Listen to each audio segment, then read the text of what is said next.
Start. नमस्ते बच्चों, मुझे देखकर आप समझ ही गए होंगे कि हमें आज किस विषय की पढ़ाई करनी है।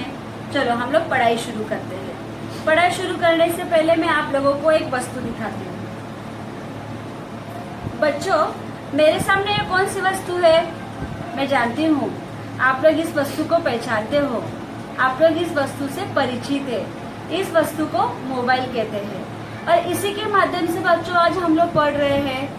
मोबाइल एक संवाद साधने का साधन है। मोबाइल से हम लोग मौखिक लिखित स्वरूप में संवाद करते हैं, बात करते हैं। मोबाइल ये आधुनिक युग का संवाद करने का एक साधन है। चलो अभी मैं आप लोगों को दूसरी वस्तु दिखाती हूँ। ये जो दूसरी वस्तु है इसे क्या कहते हैं? इसे पत्र कहते हैं। परंतु मित्रों, ये अंतर्देशीय पत्र है।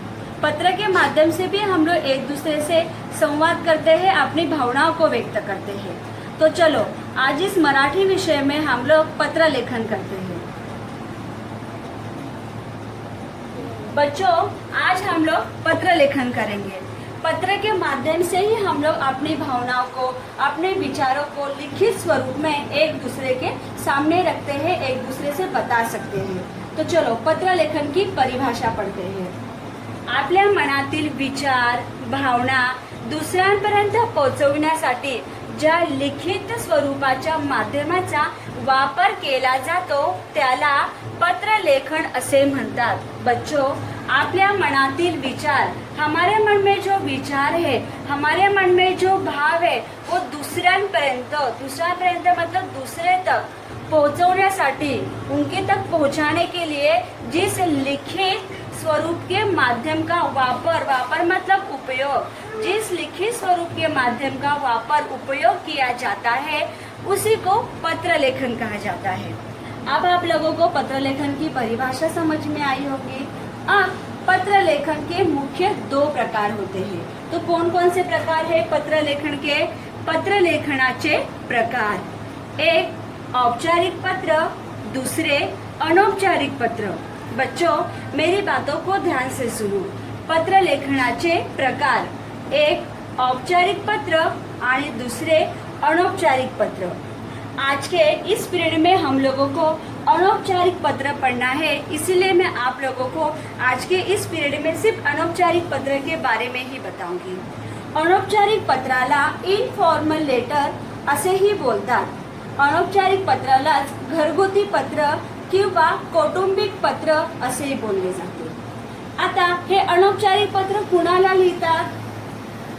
अनौपचारिक पत्र किसे किसे लिखा जाता है? तर जे आपले रिलेशन वाले आहेत, ज्यांच्याशी आपले नाते आहे, अशा व्यक्तींना आपण अनौपचारिक पत्र लिहितो।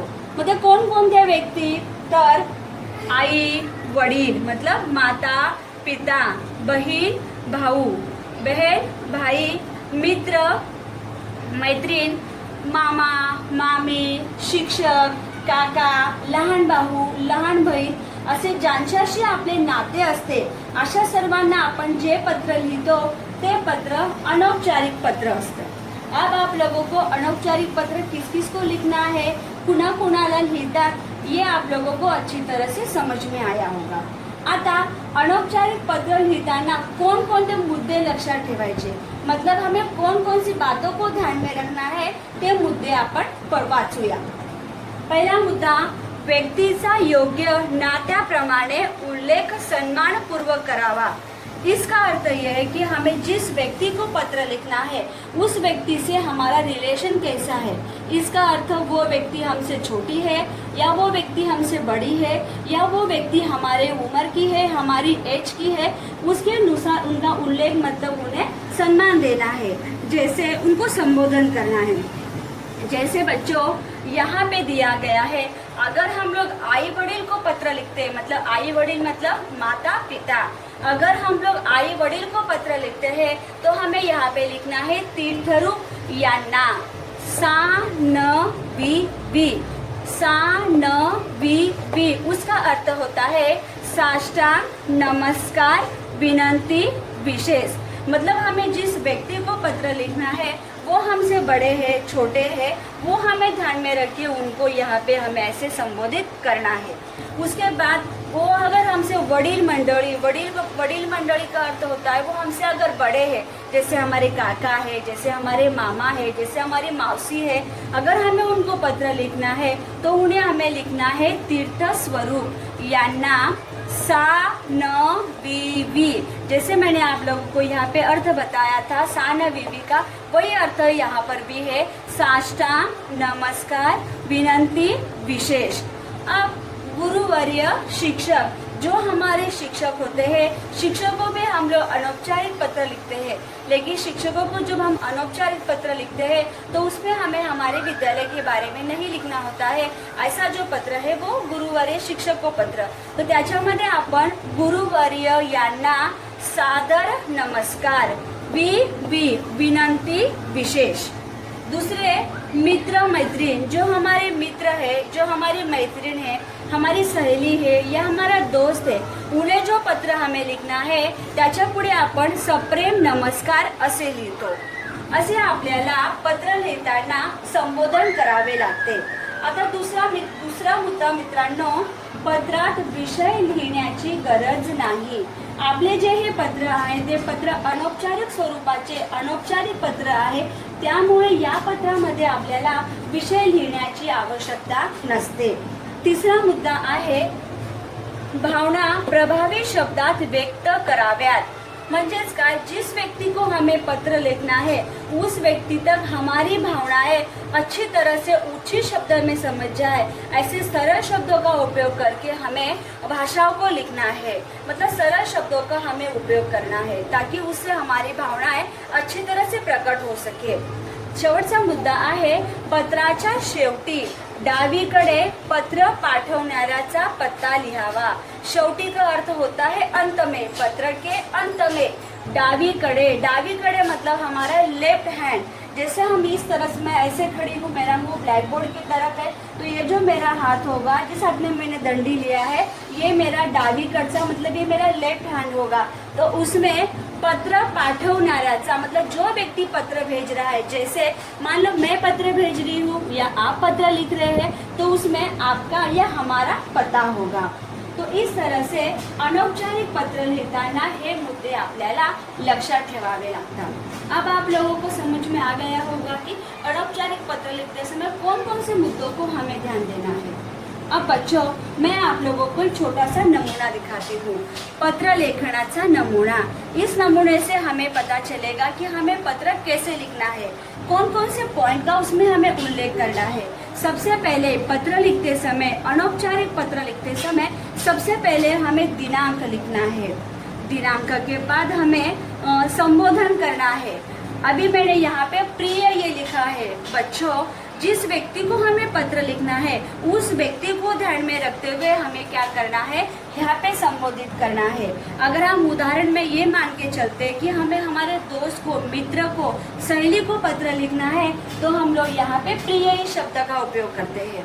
अब उसके बाद मजकूर का अर्थ होता है मेन मुद्दा, मेन पॉइंट। आपको कौन सा विषय दिया गया है, आपको कौन से विषय पे पत्र लिखने के लिए कहा है, वो बातों को ध्यान में रखकर हमें क्या करना है, यहाँ पे मजकूर लिखना है। लास्ट में, अंत में यहाँ पे तुझा और तुझी दिया है। तुझा लड़के लिखते हैं, तुझी लड़कियां लिखती है। जैसे मैंने आप लोगों को यहाँ प्रिय बताते समय कहा कि व्यक्ति को ध्यान में रखते हमें संबोधित करना है, ठीक उसी तरह से यहाँ पर भी जिस व्यक्ति को हमें पत्र लिखना है उस व्यक्ति को ध्यान में रख के हमें वहाँ पे संबोधित करना है। अब यहाँ पर भी हम ये मान के चलेंगे कि हमें ये पत्र मित्र या मैत्रीण को लिखना है, इसीलिए हम लोग यहाँ पे तुझा या तुझी का उपयोग करेंगे। लास्ट में हमें पता लिखना है। अब पता किसका लिखना है, जो व्यक्ति पत्र पाठवता है, जो व्यक्ति पत्र भेजते हैं, उनका हमें यहाँ पे लास्ट में पता लिखना है। अब पता लिखने के बाद सबसे अंत में, सबसे लास्ट में हमें क्या करना है, ईमेल लिखना है। बच्चों, आप लोगों को पत्र का नमूना अच्छी तरह से समझ में आ गया होगा। आप लोग एक बार फिर से पत्र का नमूना अच्छी तरह से देख लो। अब हमने पत्र का नमूना देख लिया है, तो चलो आज हम लोग क्या करते हैं, एक पत्र लेखन करते हैं।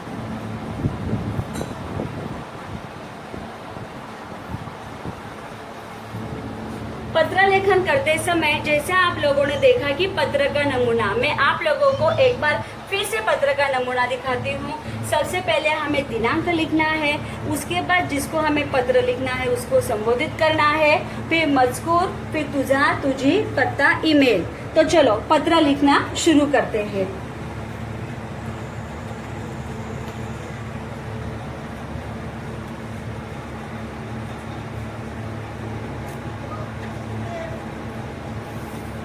बच्चों, यहाँ पे पत्र का विषय दिया है, आंतरशालेय काव्य स्पर्धेत प्रथम आलेल्या मित्राला मैत्रिणीला अभिनंदन करणारे पत्र लिहा। अंतरशालेय, अंतरशालेय इसका मतलब होता है inter school competition. Inter school competition में काव्य स्पर्धा मतलब गायन स्पर्धा। प्रथम इसका मतलब है फर्स्ट। प्रथम आलेल्या मित्राला मैत्रिणीला, अभी लड़कों का मित्र होता है, लड़कियों की मैत्रीण होती है, म्हणून मित्राला मैत्रिणीला अभिनंदन करने वाला पत्र हमें लिखना है। एक बार फिर समझ लो, अंतरशालेय इंटर स्कूल कंपटीशन काव्य स्पर्धे में आपके मित्र या मैत्रीण का प्रथम क्रमांक आया है, इसीलिए उसका अभिनंदन करने के लिए हमें पत्र लिखना है। अब हमने नमूना में देखे थे कि हमें क्या करना है, सबसे पहले दिनांक लिखना है। तो चलो हम लोग क्या करते हैं, दिनांक लिखते हैं।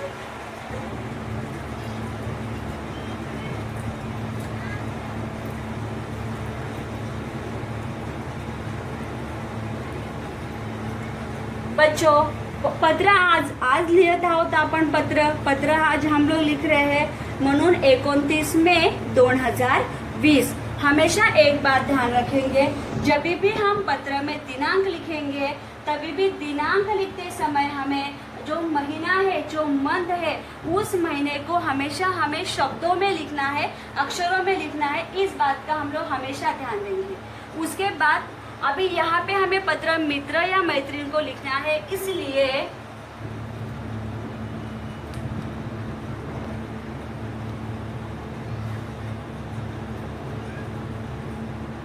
यहाँ पे प्रिय मैत्रीण सरिता।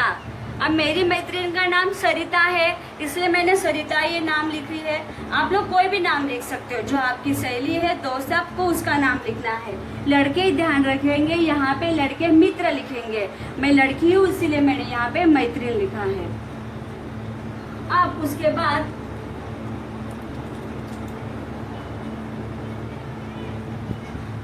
बाद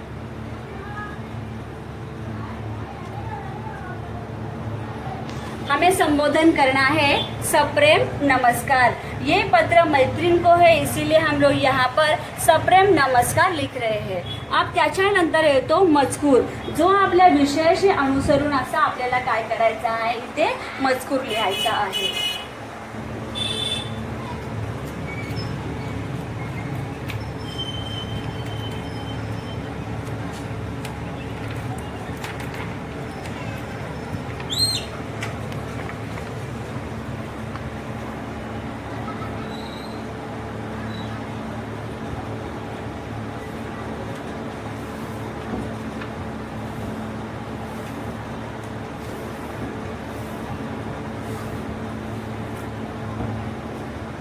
बच्चों, हमेशा याद रखोगे की पत्र आपल्याला एका दिशेने डावीकडून मार्जिन लाईन पासून लिहिण्यास सुरुवात करायची आहे। आता आपण इथे पत्राचा मजकूर लिहिलेला आहे, तो पत्राचा मजकूर मी तुम्हाला वाचून दाखवते।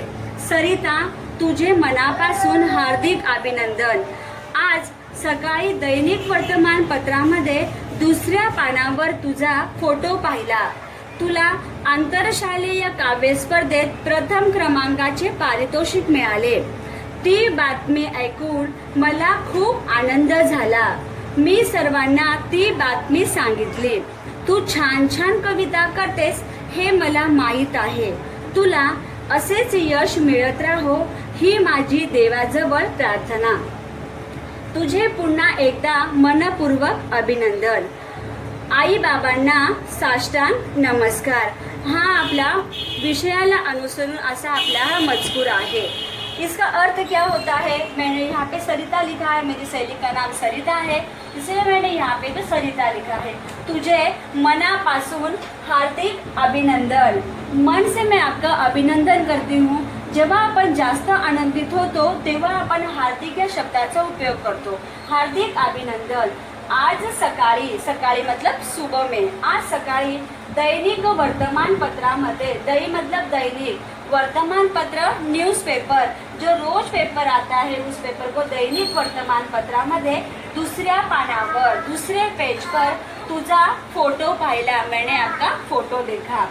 तुला आंतरशालेय काव्य स्पर्धेत, आंतरशालेय इंटर स्कूल कॉम्पिटिशन में, स्पर्धेत मतलब स्पर्धा में प्रथम क्रमांकाचे, फर्स्ट क्रमांक का पारितोषिक, पारितोषिक मतलब बक्षीस मिला है, मिळाले। ती बातमी ऐकून, वो बातमी सुनकर, ऐकून मतलब सुनकर, वो बातमी ऐकून मला खूप आनंद झाला। आनंद मतलब खुशी। मुझे बहुत ज़्यादा, खूप मतलब बहुत ज़्यादा, मला खूप जास्त आनंद, मुझे बहुत ज़्यादा खुशी हुई। मी सर्वांना, सर्वांना सबको, मैंने सबको ती बातमी सांगितली, सांगितली मतलब बताना, मैंने सबको वो बातमी बताई। तू छान छान कविता करते, छान छान मतलब अच्छी अच्छी, आप अच्छी अच्छी कविता करते हो हे मला माहीत आहे, ये मुझे पता है। तुला असेच यश मिळत राहो ही माझी देवाजवळ प्रार्थना। आपको इसी तरह से यश मिलते रहे, ये मेरी भगवान के पास, देव मतलब भगवान, भगवान के पास है मेरी प्रार्थना। तुझे पुन्हा एकदा मनपूर्वक अभिनंदन। पुन्हा मतलब फिर से एक बार मन से आपका अभिनंदन। आई वडिलांना साष्टांग नमस्कार। आई वडील, माता पिता को साष्टांग नमस्कार कळावे। त्याच्यानंतर शेवटी आपण तुझा, तुझी, जो लड़के होंगे वो तुझा लिखेंगे, जो लड़कियां होंगी वो तुझी लिखेंगे। तुझा, तुझी,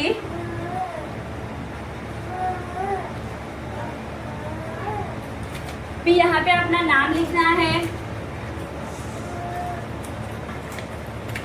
अब उसके बाद इथे लिहून झाल्यानंतर आपल्याला पत्ता आणि नंतर ईमेल आयडी लिहायचा असतो। आता पत्ता, पता हा शब्द मतलब हमें जो पता लिखना है ना, वो पता इस शब्दों को हमें दिखाना नहीं है, तो हम यहाँ पे ऐसे करेंगे।